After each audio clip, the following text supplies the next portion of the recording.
Seattle looks like a market full of problems, rates, layoffs, inventory, but underneath all of that, the city is building the next 20 years of growth. In this video, I'm breaking down Seattle's $64 billion infrastructure bet and how it could change everything. I've been in this market for 15 years and I'll show you the neighborhoods I'd be watching before that future gets priced in. Seattle is changing under our feet. New tunnels, sidewalks, bridges, and port terminals, all of that is coming. Most of the projects are already funded, approved, and moving forward. A lot of this starts with Sound Transit ST3 because that's the main transportation plan behind many of these long-term projects. Voters approved it back in 2016, and it includes light rail extensions to West Seattle, Ballard, Tacoma, Everett, and the East Side. The West Seattle link alone is about 4 miles of new track with 3 new stations. Right now, it's close to ready for construction. Work could start this year with a target opening in the early 2030s. Then you've got the Ballard link. That one was planned to add more than 7 miles from downtown up to Ballard's Market Street with 9 new stations, but here's where it stands today. Sound Transit is dealing with a massive budget shortfall, and the current proposal defers Ballard entirely. The line would stop at Seattle Center instead of continuing to the neighborhood. And right now, there's no firm timeline for when or whether the rail will actually reach Ballard. So this one is still on the books, but it's not moving forward the way West Seattle is. Another major project is the Seattle Transportation Levy. In 2024, Seattle voters approved $1.55 billion over 8 years for streets, bridges, sidewalks, bike lanes, and better bus service. It is the largest transportation levy in the city's history. For people living in these neighborhoods, it's a big deal to have sidewalks, safer streets, better bus service, and places that are easier to walk. That's the kind of stuff people want close to home. Now, some neighborhoods are already lined up better than others for this next round of rail. I'll show you which ones I'd be watching in a minute. Then you've got the Port of Seattle. The Port of Seattle approved over $4 billion in upgrades from 2026 to 2030, and about $3.7 billion of that is just for aviation work. That includes terminal upgrades, airfield improvements. They're also looking at a second passenger terminal with 19 new gates, which is now an environmental review. Now, the port doesn't change home prices the same way a light rail station can, but it does help keep Seattle strong as a Pacific Rim hub. That supports jobs, business, travel, trade, and the employment base that keeps housing demand moving across the region. So you've got ST3, the Transportation Levy, and the port all moving at the same time. So together, that's over $64 billion in committed investment coming into the city over the next 15 years. That kind of investment can affect home prices over time, and Seattle has already shown us what that can look like. So now, if you're trying to figure out whether a specific Seattle neighborhood is worth betting on, that's the kind of decision I help people make every week. Whether you're moving in from out of state or making a move inside the metro, my team can help you with that. My contact info is in the description below. All right, back to it. Seattle has already tested light rail near homes a few times over the last decade, and the results are sitting right there in the data. When the Capitol Hill station opened in 2016, homes within walking distance sold for about $35,000 more than similar homes in other parts of the neighborhood. Pioneer Square saw a premium of about $78,000 above the neighborhood average. Beacon Hill was around $61,000. Those were real sale price gaps. Then came the North Gate extension that opened in October 2021 with new stations in the U District, Roosevelt, and North Gate. After that, the U District became one of Seattle's strongest appreciating neighborhoods over the next few years. Roosevelt and the area around it became denser, more walkable, and started getting stronger prices than areas where people depend more on cars. The market was already pricing that in before the train opened. Homes near the Northgate station were already selling at about an $18,000 premium before service started. Buyers don't always wait until the train is running. They start paying for better future access ahead of time.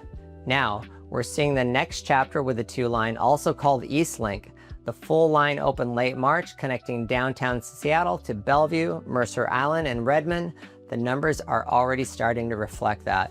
In the year leading into the full line opening, Bellevue home values had been running into the mid to high $1 million range, with a really strong appreciation in some markets tied to the new transit access. The Spring District in Bellevue is a great example. That area used to be nothing but industrial, and now it has transit, offices, retail, and newer housing. Ballard has changed too, going from warehouses into apartments and creative office space.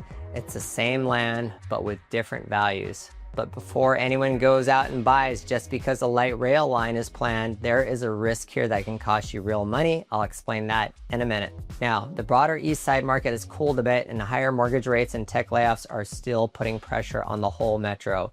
So yes, the light rail premium is real, but it still sits inside a market that moves up and down. Across the country though, homes within a 10-minute walk of a light rail station often sell for more than similar homes farther away. But the biggest gains tend to happen in neighborhoods where rail gives people a major upgrade in access. Capitol Hill, Pioneer Square, Beacon Hill, and Roosevelt all fit that pattern. These areas got a stronger connection to the rest of the city, and buyers paid for it. Capitol Hill was the early example, and the East Side is proving the point again.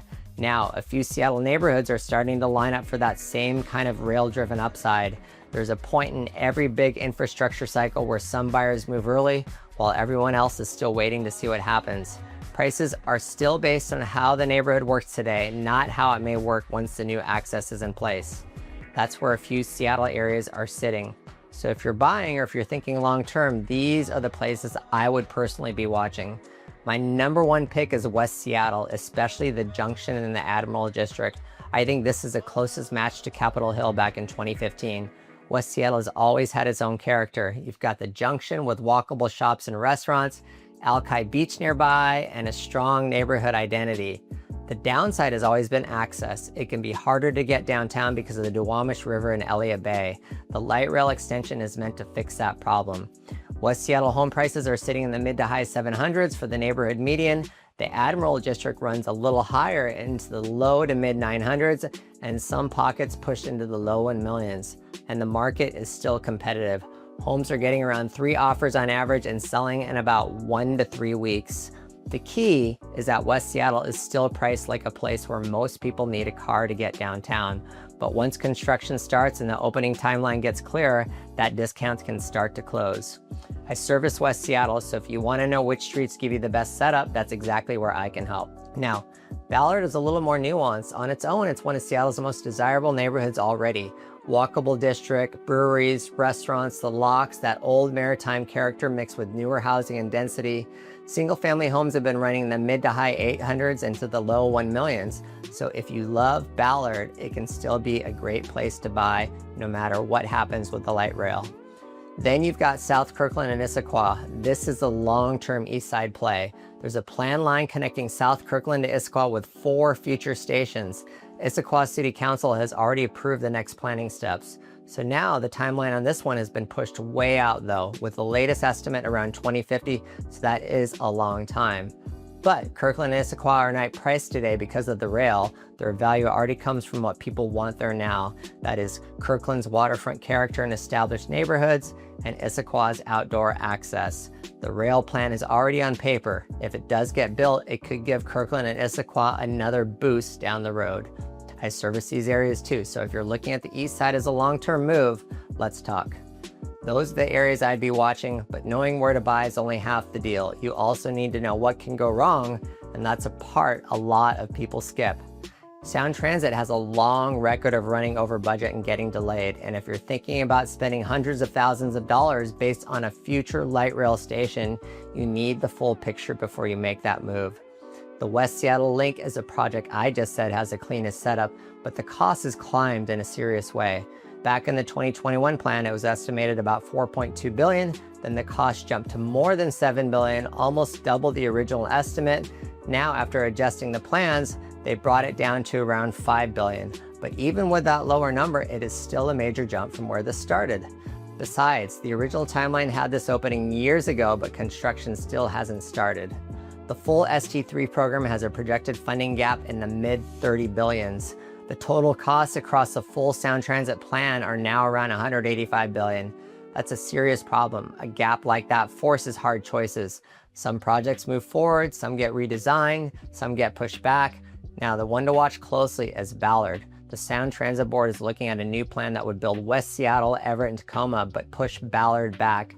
Under that proposal, the line would stop at Seattle Center instead of going all the way to Ballard's Market Street like voters approved. That's really important because Ballard is one of the hardest and most expensive parts of ST3.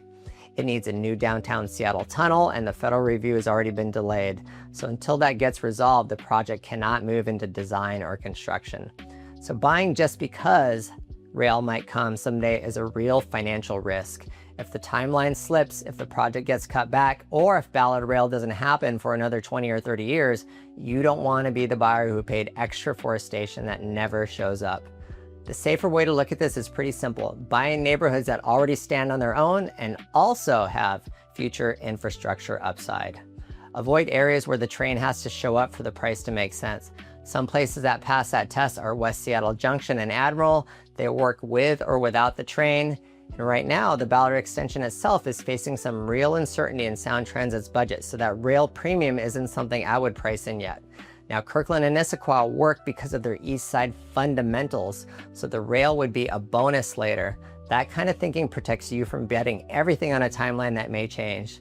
But there's one more thing on timing. Other markets show that homes can dip a bit during active construction because of noise, traffic, and disruption. Then prices can rise after the station opens. So if you're a strategic buyer, the construction phase can be a great entry point. You just need to understand the trade-off before you buy. The buyers who do well in Seattle won't be chasing whatever's trending in the market. They'll be the ones who buy in strong neighborhoods before the next wave of access is fully priced in. So if you're thinking about buying in West Seattle, Ballard, Kirkland, or Issaquah before construction changes the pricing, email me at hello@mwagnerteam.com today. I'll help you figure out which streets fit your situation.